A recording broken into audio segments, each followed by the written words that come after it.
The galaxy was at war. It had been this way for decades, and no one could remember a time when the stars weren't clouded by the smoke of burning planets or the flashes of exploding ships. The Coalition, a shaky alliance between human colonies and a few alien factions, had fought hard to resist the Krylos Empire's relentless expansion. But now, after years of battles that seemed endless, the Coalition forces were stretched thin, their fleets battered and broken. Every retreat felt like another step closer to total defeat. Captain June Park stood on the bridge of his ship, the Phoenix Blade. It wasn't much to look at anymore. Once it had been a proud cruiser, sleek and powerful, capable of taking on multiple enemy vessels at once. Now it limped through space, its hull patched up with scrap metal and hastily welded plates. Most days all it did was escort supply convoys, protecting shipments of food, medicine, and weapons from raiders who preyed on the weak. June hated these missions. They made him feel useless, like he was just waiting for the end instead of fighting for victory. June leaned against the railing, staring out at the void beyond the viewport. His dark eyes reflected the faint glow of distant stars. He sighed deeply, rubbing his temples. There was so much pressure on his shoulders, but sometimes it felt easier to carry than the weight of failure. Too many friends had died under his command. Too many battles had ended in retreat. Each loss chipped away at his resolve, leaving behind doubts he couldn't shake off. "Captain," came a soft voice behind him. June turned to see Lieutenant Hana Choi approaching. She was young, barely into her 20s, but already one of the best tactical officers in the fleet. Her sharp mind and quick thinking had saved them more times than June cared to count. Still, there was something else about her, something deeper. She always seemed to know exactly what to say to keep morale alive, even when things looked hopeless. "You should get some rest," Hana said gently. "You've been standing here for hours." June shook his head. "I can't sleep," he admitted. "Not while we're stuck running errands instead of doing something real. We're supposed to be warriors, not babysitters." Hana frowned slightly. "I know how you feel. I hate this too. But if we stop protecting the convoys, the colonies won't last long. People need us, even if it doesn't feel heroic." June nodded slowly. He knew she was right, but that didn't make it any easier to accept. "It's not enough," he muttered. "We're losing this war, Hana. Every day we lose ground. Every battle makes the Krylos stronger. At this rate, they'll crush us completely." Before Hana could respond, the comm system crackled to life. "Bridge, we've picked up a distress signal," reported Ensign Min-Soo Kim, the communications officer. His voice carried a hint of urgency. "It's coming from Sector 7. No identification codes. It's unusual." June straightened immediately. Sector 7 was deep in uncharted territory, far from Coalition-controlled space. Most ships avoided the area because it was riddled with debris fields and unstable gravity wells. Whoever or whatever was sending the signal had either wandered off course or deliberately chosen such a dangerous location. "Put it on screen," June ordered. A garbled transmission filled the bridge speakers. Static drowned out most of the message, but fragments of words emerged. "Help. Alone. Danger." The voice sounded human, though distorted, as if recorded long ago and played back over faulty equipment. "What do you think?" Hana asked quietly. June hesitated. Protocol dictated ignoring unknown signals, especially in hostile regions. But something about this one tugged at him. Could it be survivors? Refugees fleeing the Krylos? Or maybe even valuable intelligence that could turn the tide of the war? "We investigate," June decided firmly. "Set a course for Sector 7. Let's find out who or what is calling for help." The crew sprang into action, plotting coordinates and adjusting the ship's trajectory. As the Phoenix Blade moved toward the source of the signal, tension built among the crew. Danger lurked everywhere in this part of space, and they all knew it. Yet despite the risks, there was also a flicker of hope. For the first time in months, they weren't just running supplies or retreating from battle. They were heading somewhere unknown, chasing a mystery that might change everything. Hours passed as the ship navigated through dense asteroid fields and swirling clouds of cosmic dust. Finally, they reached the coordinates. What they saw left everyone speechless. Drifting silently in the emptiness of space was a massive derelict ship. Its design was unlike anything they'd ever encountered. Sleek and angular, it gleamed faintly in the light of a nearby star, its surface free of damage or corrosion. It looked almost new, as if it had been abandoned only moments ago rather than centuries. No markings, observed Chief Engineer Seung Lee, peering at the scans. No signs of weapons fire or structural damage. Whatever happened here, it wasn't an attack. Could it be a trap? Hana wondered aloud. It's possible, June replied. But we won't know unless we take a closer look. He glanced at Minsu. Prepare boarding parties. Arm them lightly. We don't want to provoke anyone if there are survivors inside. Minsu saluted and hurried off to assemble the team. Meanwhile, June turned to Hana. Stay here and monitor communications. If anything goes wrong, I need you ready to pull us out. She nodded, though her expression betrayed her unease. Be careful, Captain. June gave her a reassuring smile before joining the boarding party. As the shuttle detached from the Phoenix Blade and approached the mysterious vessel, his heart raced with anticipation. This could be nothing, or it could be everything. Either way, he was determined to find out. When the boarding party stepped onto the derelict ship, they found themselves in a dimly lit corridor. The air was cold and stale, carrying the faint metallic tang of machinery. Strange symbols glowed faintly along the walls, pulsing in rhythm with the hum of dormant systems. Everything about the place felt alien yet eerily familiar, as if it belonged to a forgotten chapter of humanity's past. As they ventured deeper, they discovered a central chamber dominated by a holographic interface. Fragments of data floated in midair, displaying cryptic diagrams and fragmented logs. Hana's voice crackled over the comlink as she worked remotely to decipher the information. This isn't human tech, she said, awe evident in her tone. It's ancient, older than anything we've ever seen. Then she paused. Wait, these logs mention a name, Valkyrie. Does that mean anything to you? June frowned. The Valkyrie were a myth, a legend whispered about in history books and old stories. They were said to have been an advanced civilization that vanished without explanation thousands of years ago. If this ship truly belonged to them, it means we've stumbled onto something big, June murmured. Something that could change the course of this war, and maybe the entire galaxy. Little did he know, this discovery would set them on a path fraught with danger, sacrifice, and unimaginable power. The shadow of defeat still loomed large, but for the first time in a long time, June felt a spark of hope ignite within him. The air inside the derelict vessel was cold and heavy, pressing down on the boarding party like an unseen weight. Captain June Park led the group cautiously, his boots echoing softly against the smooth, metallic floor. The ship's corridors stretched endlessly before them, dimly lit by faint glows from the strange symbols etched into the walls. It felt eerie, like stepping into a tomb that had been sealed for centuries. June glanced at Ensign Minsu Kim, who walked beside him with a scanner in hand. Anything yet? He asked quietly. Minsu shook his head. Still no signs of life. No heat signatures, no movement. But the power systems are weird. They're not fully offline, just dormant, like it's waiting for something. Or someone, muttered Chief Engineer Seung Lee, bringing up the rear. His voice carried a note of unease. He didn't trust this place, and neither did anyone else. Every step felt wrong, as though the ship itself was watching them, silently judging their presence. They reached a large door at the end of the corridor. Unlike the rest of the ship, which seemed sleek and modern, this entrance was adorned with intricate carvings. The designs were alien but strangely beautiful, a mix of sharp angles and flowing curves that seemed to shift when you looked away. June hesitated for a moment before activating the control panel beside it. To everyone's surprise, the door slid open without resistance, revealing a vast chamber beyond. At the center of the room stood a holographic interface, glowing faintly with soft blue light. Around it, consoles lined the walls, covered in dust but otherwise intact. Floating above the interface were fragments of data, symbols, diagrams, and what appeared to be logs written in a language no one recognized.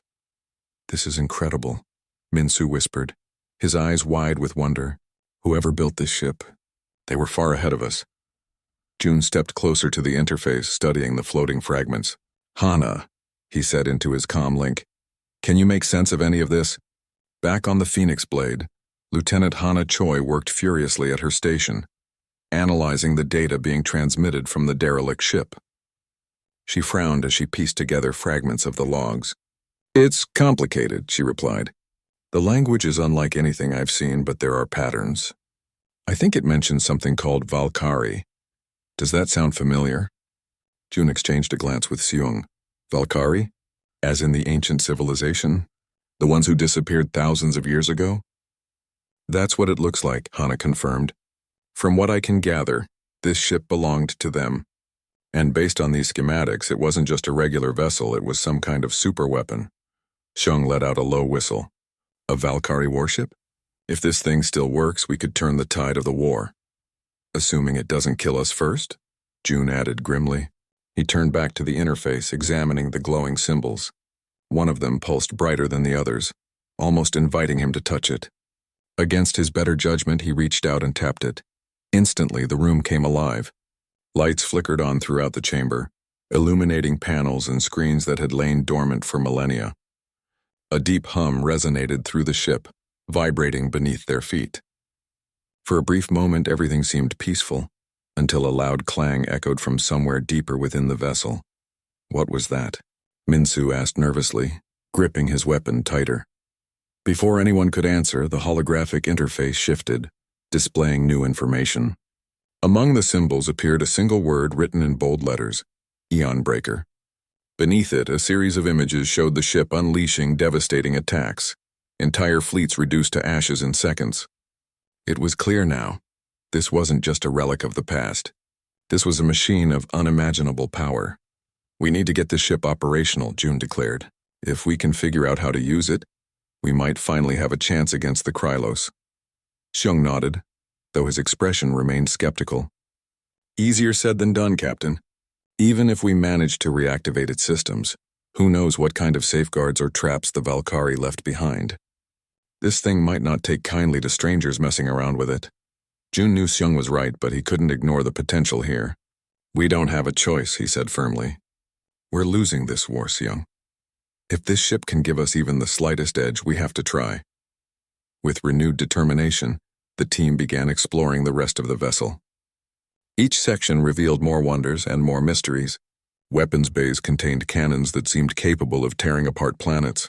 Engine rooms housed reactors fueled by unknown energy sources. Medical facilities boasted technology so advanced it bordered on miraculous. Everywhere they went, the sheer scale of the ship's capabilities left them awestruck. But it wasn't all marvels and miracles. Strange malfunctions plagued their efforts.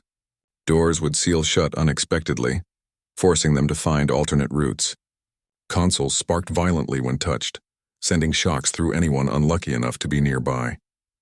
Worst of all, several members of the boarding party reported hearing whispers, faint voices speaking in languages they didn't understand. Some claimed the voices sounded angry, while others swore they were pleading for help. It's testing us, Hana suggested during one particularly tense debriefing session aboard the Phoenix Blade. Whatever intelligence controls this ship, it's watching us. Maybe it wants to see if we're worthy of using its power. Or maybe it's trying to scare us off, Shung countered. I say we cut our losses and leave this thing alone before it decides to fry us all. June listened to both arguments but ultimately sided with Hana. We can't walk away from this, he insisted. Not when it could mean the difference between survival and extinction. Whatever test this ship throws at us, we'll face them head on. Over the next few days, the crew worked tirelessly to unlock Eon Breaker's secrets. Progress was slow and frustrating, but eventually, they managed to bring key systems online. Life support stabilized, allowing them to stay aboard longer. Navigation modules activated, giving them access to star charts detailing regions of space humanity had never explored. Most importantly, they discovered the ship's central AI core, a massive sphere suspended in a chamber deep within the vessel. When they attempted to interface with the core, however, things took a darker turn. Instead of responding directly, the AI projected a message onto every screen in the ship. You seek to wield power you do not understand. Prove yourselves worthy. The words sent chills down everyone's spines. What did it mean by worthy? And how exactly were they supposed to prove themselves? June decided to take the challenge head on. Under his leadership, the crew participated in a series of simulations designed by the AI to test their skills, teamwork, and moral compass. In one scenario, they had to defend a colony from an overwhelming Krylos attack, forcing them to prioritize civilian lives over military objectives. In another, they faced internal sabotage, requiring them to identify traitors among their ranks without succumbing to paranoia. Each trial pushed them to their limits, physically and emotionally. Tempers flared, alliances shifted, and doubts crept in. Yet through it all they persevered, driven by the belief that Eonbreaker represented their last hope for victory. Finally, after weeks of grueling tests, the AI spoke again. "You have demonstrated courage, ingenuity, and resolve. Access granted, but tread carefully. Power such as this carries great responsibility." With those words, the ship's full arsenal became available to them. Energy shields hummed to life, capable of deflecting entire barrages. Plasma cannons charged, ready to obliterate anything in their path. And the propulsion system roared to life, propelling the ship faster than anything humanity had ever built.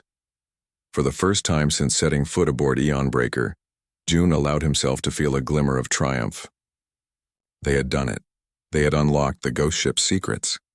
But as he stood in the command center, gazing at the stars outside the viewport, a nagging thought lingered in the back of his mind. What exactly had they unleashed, and at what cost? The Coalition's hidden outpost buzzed with activity, as scientists and engineers worked around the clock to unravel the mysteries of Eonbreaker. The massive warship loomed over the facility like a sleeping giant, its sleek hull gleaming under artificial lights. For weeks, the crew of the Phoenix Blade had been assisting the research teams, providing first-hand accounts of their experiences aboard the ship, while helping to decipher its ancient technology. Yet despite their progress, Eonbreaker remained an enigma, a relic of the Valkyrie whose secrets resisted easy understanding. Captain June Park stood in the observation deck, staring at the colossal vessel through reinforced glass. He couldn't shake the feeling that it was watching him, waiting for something. Every time he stepped near it, the air seemed heavier, charged with an energy he couldn't explain. It wasn't just awe-inspiring, it was intimidating, and though the ship had granted them limited access after passing its trials, June knew they were still far from mastering it.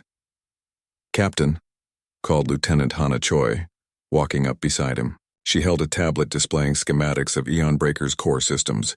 "We've made some headway with the propulsion system. If we can stabilize the energy flow, we might be able to test it soon." June nodded but didn't take his eyes off the ship. "That's good news, Hana. But I don't think this thing is going to let us use it without consequences. Have you noticed how unpredictable it's been?" Hana sighed. "I know what you mean. Half the time it feels like we're making progress. The other half it feels like the ship is testing us again, like it doesn't fully trust us yet." "It probably doesn't," muttered Chief Engineer Sung Lee, joining them. His face was lined with exhaustion, dark circles under his eyes betraying long hours spent tinkering with alien tech. "Every time we fix one problem, another pops up. It's almost like the ship has a mind of its own." "That's because it does," said Dr. Yuna Kim, the lead scientist overseeing the project. She approached the group, her lab coat wrinkled and stained with grease.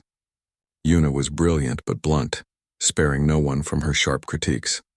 "This isn't just a machine, Captain. From what we've gathered, the AI controlling Eonbreaker Core Zero is more than just software. It's a fragment of the Valkyrie consciousness itself, designed to act as both guardian and judge." June frowned. "So it's not just testing our abilities, it's judging our intentions too?" "Exactly," Yuna replied. "Which means we need to tread carefully. If Core Zero decides we're unworthy, it could shut us out, or worse."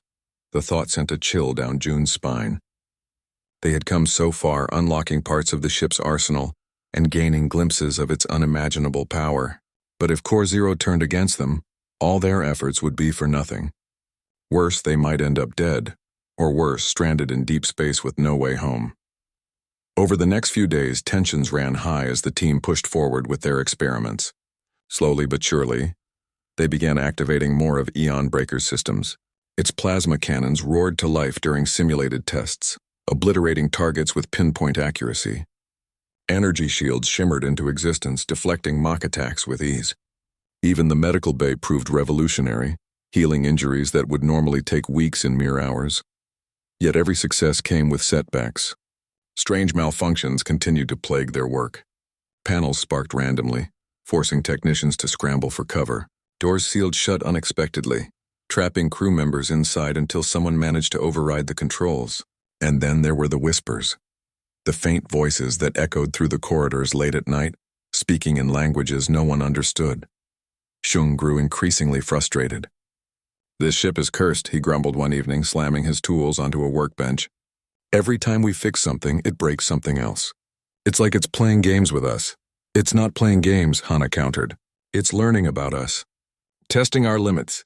Remember what Core Zero said. Prove yourselves worthy. Maybe these malfunctions are part of that process. Shung scowled. Well, I'm getting tired of being tested. Either this thing trusts us or it doesn't. Despite his complaints, Shung threw himself back into the work, determined to prove his worth. So did everyone else.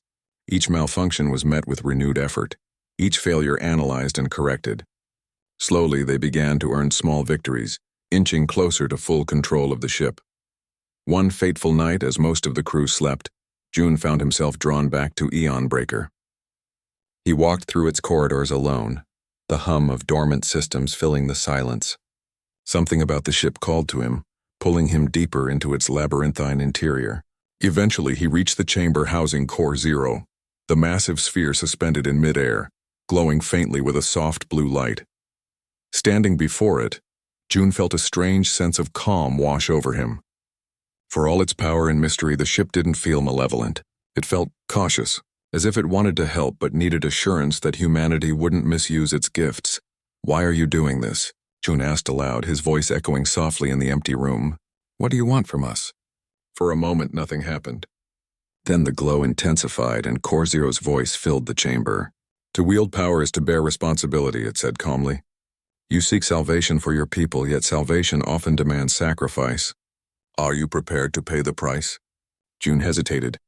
He had asked himself the same question countless times since discovering Eon Breaker. Could humanity handle such immense power, or would it corrupt them, turning them into the very thing they fought against? "I don't know," June admitted quietly. "But I do know this, if we don't try, we'll lose everything. My crew, my people, they deserve a chance to survive. Whatever price we have to pay, we'll pay it together." There was a long pause before Core Zero responded. "Your resolve is commendable. But remember, Captain, power unchecked leads to ruin. Use me wisely or suffer the consequences." With those words, the glow dimmed and the chamber fell silent once more. June stayed where he was for several minutes, letting the weight of Core Zero's warning sink in. When he finally returned to the outpost, he found Hana waiting for him outside. "You okay?" she asked, concern etched on her face. June nodded. "Yeah, just thinking." Hana studied him for a moment before speaking. "You talked to Core Zero, didn't you?" He didn't deny it. "It gave me a choice. A warning, really. Said using Eon Breaker comes with risks. Big ones. And," Hana pressed, "and I told it we'd accept those risks. That we're willing to do whatever it takes to win this war." June paused, meeting her gaze. "Do you think I made the right call?" Hana smiled faintly. "I think you made the only call you could. We've been backed into a corner for too long. If Eon Breaker gives us a fighting chance, then we owe it to everyone depending on us to take it." Her words reassured him, but the doubt lingered. Deep down, June knew they were walking a dangerous line. The power of Eon Breaker could save them or destroy them. Only time would tell which path they were on. As the days passed, the crew grew more confident in their ability to operate the ship. Simulations became real-world tests, with Eon Breaker responding flawlessly to commands. Shields held firm against simulated attacks. Weapons fired true, and the propulsion system allowed them to traverse vast distances in record time. Each success brought them closer to believing they could truly master the ship. But even as their confidence soared, unease simmered beneath the surface. Strange occurrences continued to haunt the outpost. Crew members reported seeing shadowy figures moving through the halls at night, only to vanish when approached.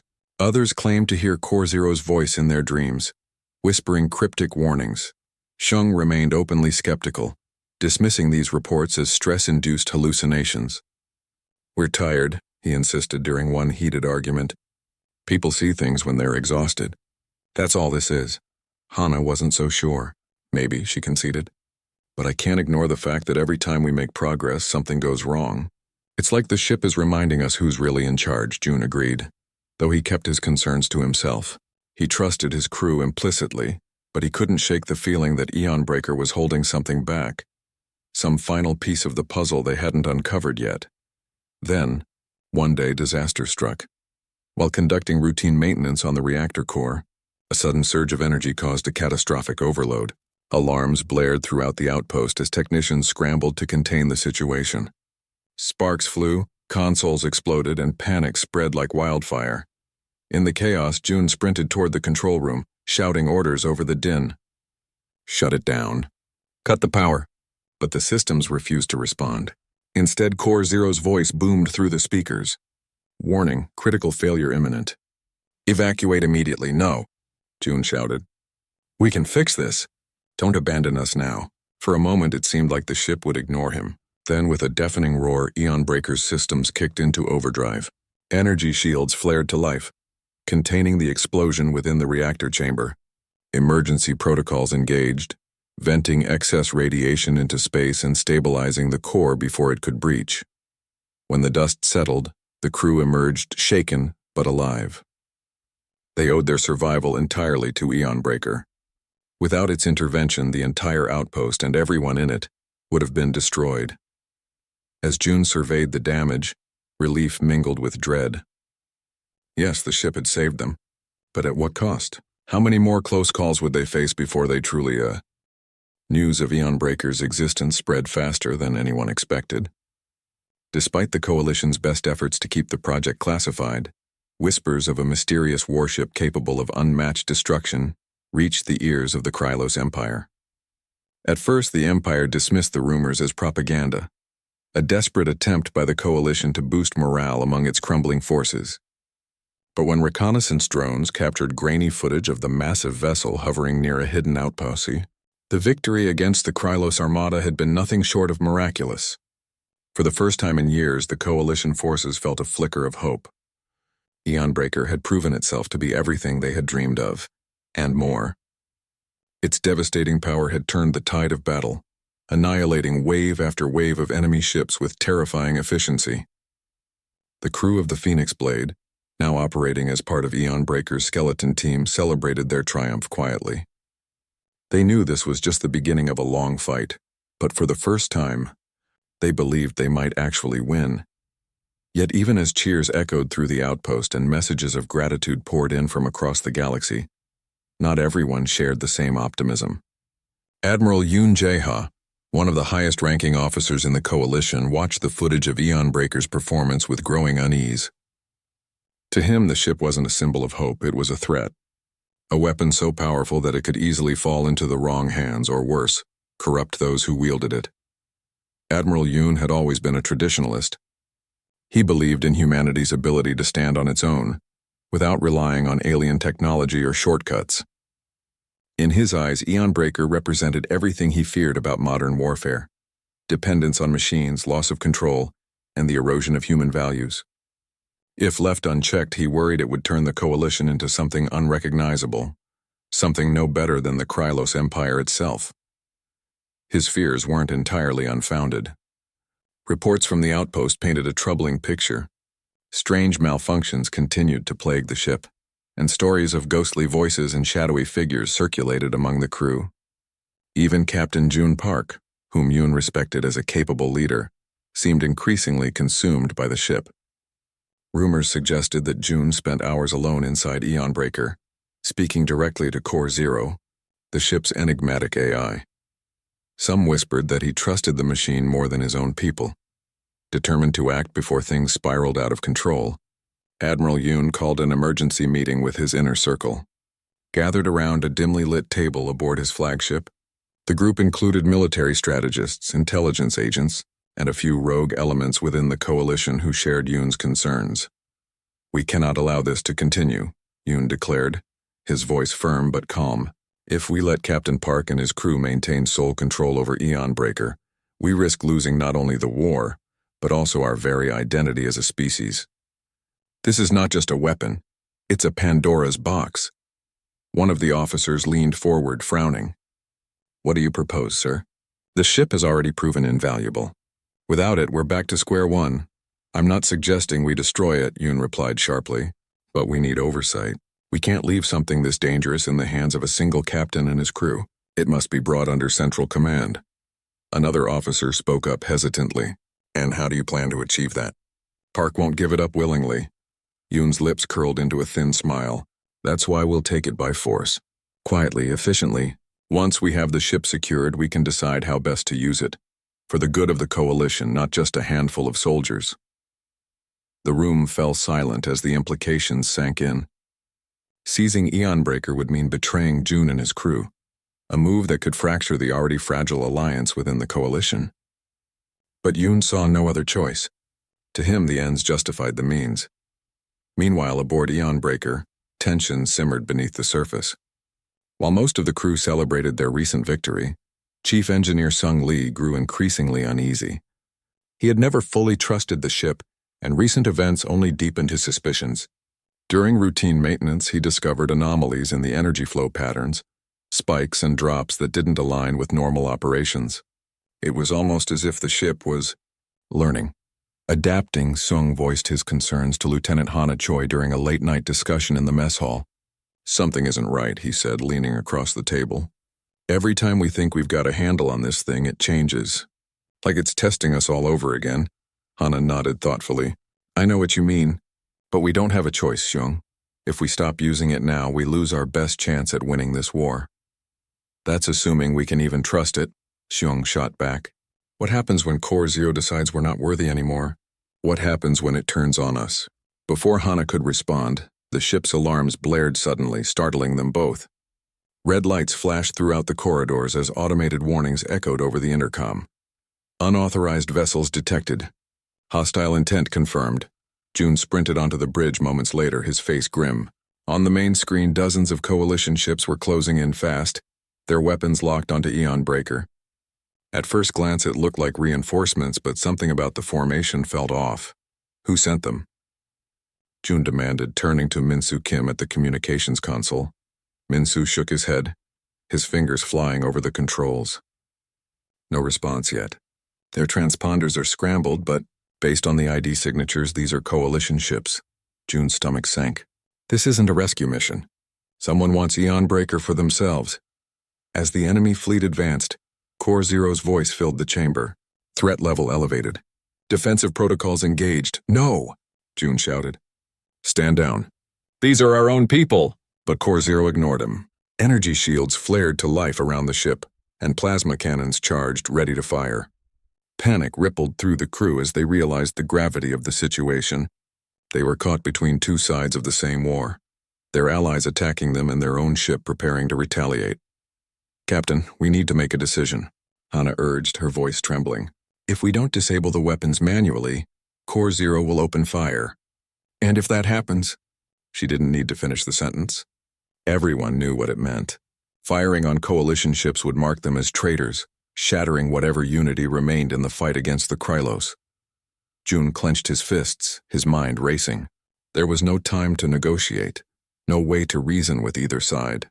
All he could do was protect his crew and preserve Eonbreaker's potential for the greater good. "Seung, shut down the weapon systems," June ordered.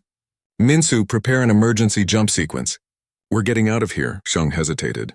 "Jump where?" "We're surrounded." "Anywhere but here," June snapped. "Just do it." The crew sprang into action, working frantically to override Core Zero's commands. Seung led a team to manually disconnect the weapon circuits, while Min-Soo plotted a course for a nearby asteroid field, a risky maneuver, but one that might buy them enough time to escape. On the bridge, June watched as the coalition ships closed in, their cannons glowing ominously. He braced himself for impact, knowing that even with the weapons disabled, Eonbreaker's shields wouldn't hold forever. Then, just as the first volley struck, the ship lurched violently as Min-Soo initiated the jump sequence. Space bent and warped around them, pulling them into the chaotic embrace of the asteroid field. Behind them, the pursuing fleet faltered, unable to follow without risking destruction. When the turbulence subsided, June exhaled slowly, his body sagging with relief. They had escaped for now, but the betrayal cut deeper than any physical wound. Allies had turned against them, driven by fear and mistrust. And though they still had Eonbreaker, the cost of keeping it was becoming clearer with each passing day. As the crew worked to stabilize the ship, June retreated to the observation deck, staring out at the endless void beyond the viewport. His reflection stared back at him, weary and burdened by the weight of leadership. Somewhere out there, Admiral Yoon and his supporters were regrouping, plotting their next move. And somewhere closer, Core Zero continued to watch, waiting for the next test of loyalty. For the first time since discovering Eon Breaker, June wondered if they had made the right choice. Could humanity truly handle such immense power, or were they destined to destroy themselves trying? He didn't have answers, not yet. But one thing was certain: the road ahead would be fraught with danger, sacrifice, and difficult decisions. And June knew he couldn't face it alone.